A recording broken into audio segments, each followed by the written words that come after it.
Sorry about that cut. I had to make sure I was doing it right. So yeah, you don't pull it all the way through. What you do is the hole's down here in the middle. And what you're going to want to do is push the needle through, but pop it out before you stick it back in. So you're going through the front into the back, but you're not pushing the needle through to make it go out through the front. And you're going to want to make sure that the thread doesn't go all the way through there. You leave a little bit over there. Yeah, you can't see that too well. This is kind of important. Okay.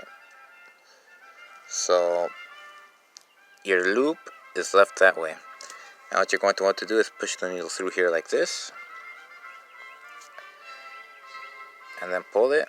And what does that does is create like a little chain link type thing. Hang on, let me bring the phone closer to the light.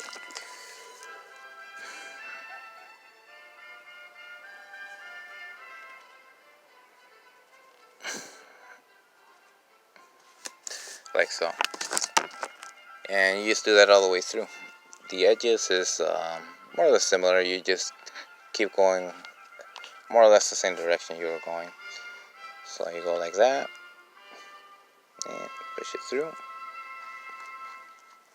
pull it up, go down, go over here. Well, there's two ways you can do it on the edge. You can keep going around like in a circle, or some people like to do it as though it were a straight line.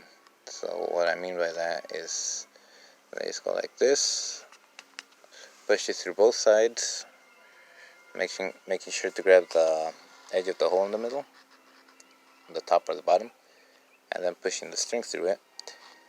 And it creates it so that when it's closed, it doesn't stay open.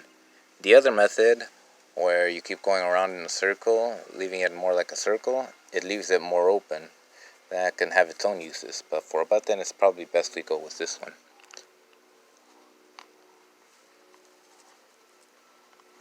And we just continue up this way. No, this is going to get in the way. The thread likes to catch itself on things, so just going to get that out of the way before it becomes a future liability. Just pull it through and go up.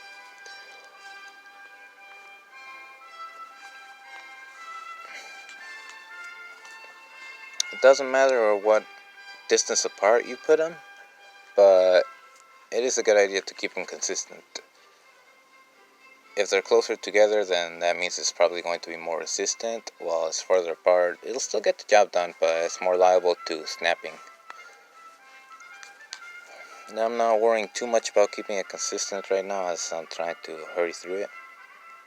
But no need to rush, especially not if it's your first time. Do take your time. It takes quite a while to learn. Not too long, but don't expect to become a professional at it right away. But as they do say, practice makes perfect, so no worries if you're not a pro. There is nothing wrong with it at all. Now that last loop we made, we're just going to want to push the needle through one more time so that it stays firmer, so that doesn't snap, and cut it off at the back.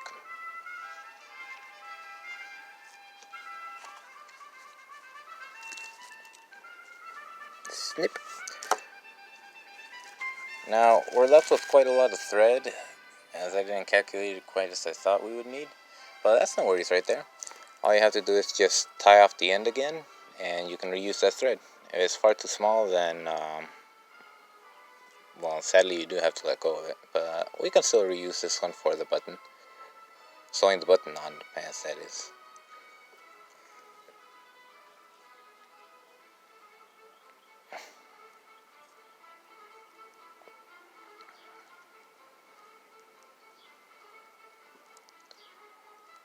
Okie dokie. It's ready for the next use.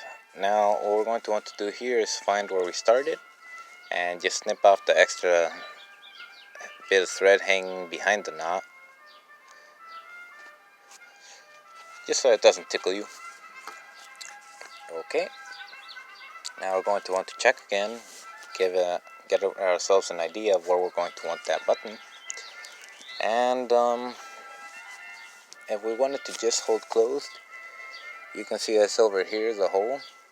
So you're going to want to stick your finger underneath and place it more or less where you think the button should be going, which would be right around there.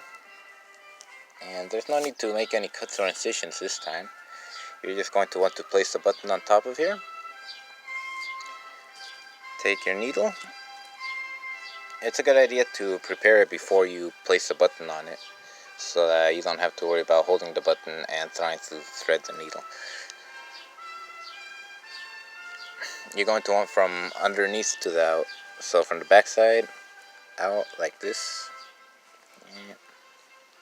Come on. There you go. Pull it through. And you just go in a crisscross pattern to fasten the button.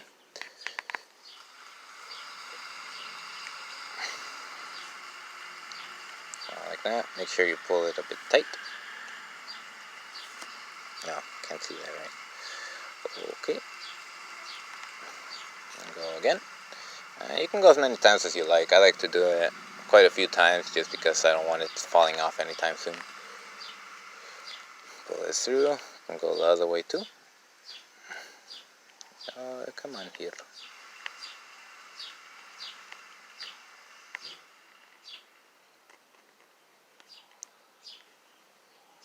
It does not want to go. There you go. Yay. Pull this through. Down once more. And that's good enough to check right now. You're going to want to check it. I know the needle's over here, just be careful of not poking yourself. Wrap it around. And you got your button and your hole over there. So you just slip it through, make sure it fits. If not, you're in trouble. Not really. You just redo it. But there you go. That's how you sew a button. And make sure that the hole's quite alright. Ding-a-ding.